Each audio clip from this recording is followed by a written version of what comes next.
Gandang buhay! For today's video ay magluluto ako ng ginataang talbos ng kamuting kahoy. Ito ang sangkap 3 buo ng niyog at ang dahon ng kamuting kahoy or balinghoy. Nakukuha lang po niyan sa puno. Una po, hugasan ko po muna. Yan, para po maalis ang dumi or alikabok.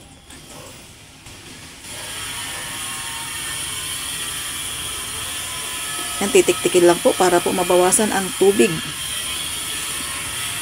At yung pinaghugasan nga pala, itatapon na yan. Hindi na po yan kailangan. Sunod naman po ay lalagyan ko po ng asin. At akin pong lalamasin. Bakit po lalamasin ang dahon ng kamuting kahoy? Para po mawala ang pait or pakla ng dahon. At pag ganyan na po ang hitsura, okay na po yan.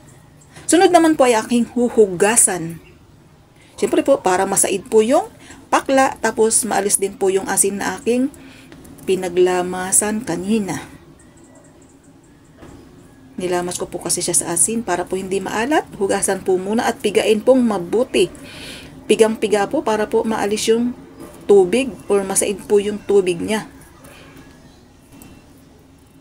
At yan pong pinaghugasan na yan ay itatapon po uli yan. Hindi rin po yan kailangan.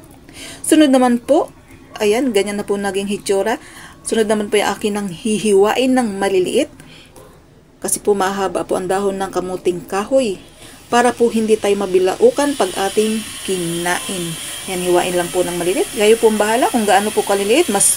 Kung gusto nyo po, mas pino, okay lang po. Hiwain lang pong maliliit gamit ang kutsilyo at chopping board. Kung may galit kayo sa mga ex nyo, dito nyo po idaan. Ayan. Dito nyo po ilabas. Hiwain nyo po ng pinong-pino. Sinasabayan ako ng pag-welding ng kapitbahay. Ang ingay. Ayan, ganito na po ang hitsura. Sunod naman po ay pipigain ko na po yung niyog na akin na pong pinakayod sa palengke dahil wala po akong kayuran.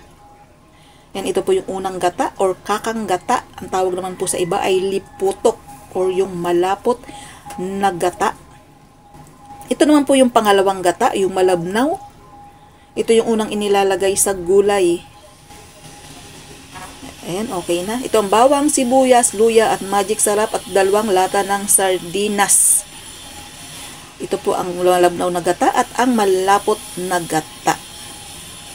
Una po, ayan, inilagay ko na yung talbos ng kamuting kahoy. Tapos nilagay ko na yung pangalawang gata, bawang, sibuyas at luya. At nilagay ko na po ang asin. Bago po, binuksan ko na rin po ang apoy. At akin pong tinakpan. Hintay lang pong kumulo. Ayan, nakulo na. Halo-haluin po natin para po hindi masunog yung ilalim. At hindi rin po magbuo-buo yung gata. Yung takpan po uli para mabilis maluto. Halo-haluin lang po natin. Hintayin lang po natin mawala yung sabaw. At ayan, kukunti na po yung sabaw. Pwede na po natin ilagay yung 2 lata ng sardinas. Halo-haluin lang po para po mahalo yung sardinas. Tapos takpan po uli at hintayin mawala ang sabaw. Meron pang sabaw, haluin lang po uli.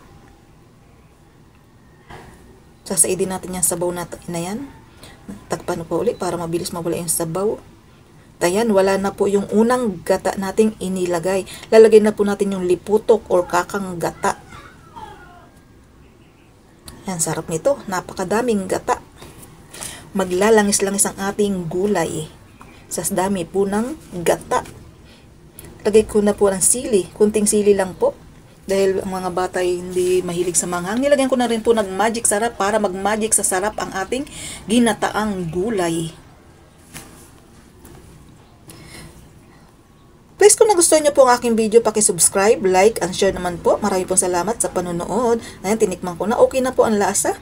Hindi na natin kailangan dagdagan pa ng asin. At ayan, luto na siya guys!